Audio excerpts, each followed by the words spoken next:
All right, I'm going to take a look. We're going to take a little bit of a look at how shortwave solar radiation interacts with clouds and that sort of thing. So, but first of all, let's take a look at how much shortwave solar energy reaches Earth's surface. And I want to introduce a term that you haven't seen yet. It's called insolation. Insolation is a combination of three words.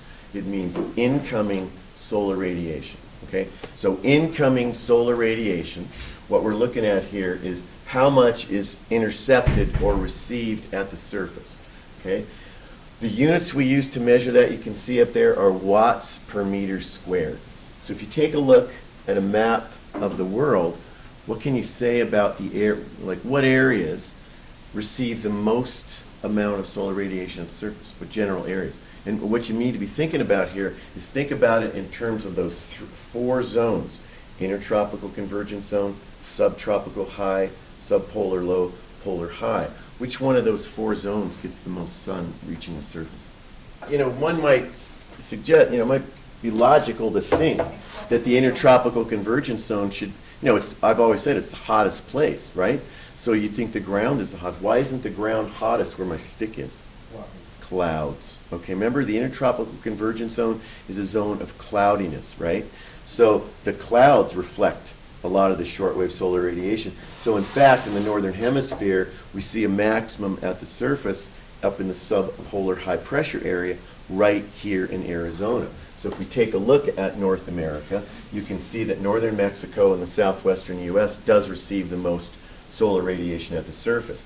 And then if we continue on at that latitude into Africa, Sahara Desert, Arabian Desert, you shouldn't be surprised to see that.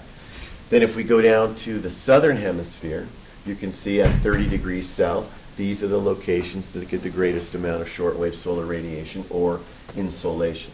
Okay, so just wanted you to have a look at that. Now, we talked about albedo. I want to talk just a little bit more about albedo. Remember that albedo is the amount of shortwave solar radiation reflected back into outer space, reflected off different types of surfaces. So just to remind you, fresh snow would have an albedo anywhere from 80 to 95%, which means it's reflecting 80 to 95% of the shortwave solar radiation reaching it. So your white surfaces here are not going to absorb much shortwave, therefore they're not going to heat up very much. On the other hand, we go out to the blacktop, and you recall when we did that experiment outside, blacktop has a very low albedo. Low albedo means it has a very low amount of shortwave solar radiation reflected. So just make sure you keep that connection. High albedo, high reflection. Low albedo, low reflection. And a couple of other things. If you take a look at ocean bodies, it's kind of interesting. When you take a look at this, water bodies, look at the albedo here, 10 to 60%. Why the variation?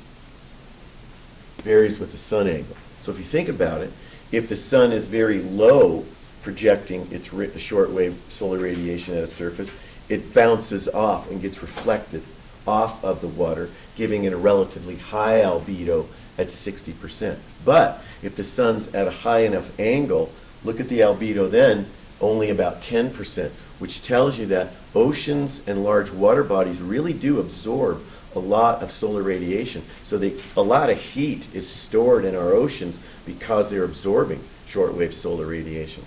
All right? Now, if you take a look overall, and this is an interesting number to remember here, overall average Earth surface albedo runs around 31%, which means that on average, the Earth is reflecting approximately a third of the shortwave solar radiation that's coming in. Okay? Don't expect you to know all these other numbers and stuff here. I'd really just like you to keep in mind the relative differences in albedo, not so much concerned about exact percentages. Okay? For example, this percentage could be a lot wider than this, and I'll tell you why. They're talking about fresh snow, right? What about old, dirty snow? Now, we don't seem to get a chance to see old, dirty snow in Prescott, do we? Doesn't stick around too long. We had maybe an inch of snow on the ground last night, and I guarantee you it'll be gone before sunset today. But I'll tell you this, There are cases, particularly in the northern United States, certainly in southern Canada, places like that, where snow stays on the ground for months at a time, all right? You know, you typically start seeing snow accumulating on the ground in November, and it's not gone till April in a lot of places in Canada. And so snow that's been on the ground for 5 months of the year, think about all the dirt, the dust, the pollution that's settled down on the snow. It can get a lot of dark particles in it. And when it does that, those dark particles will absorb the shortwave solar radiation and cause it to melt. But so they're just talking about fresh snow with an albedo that high.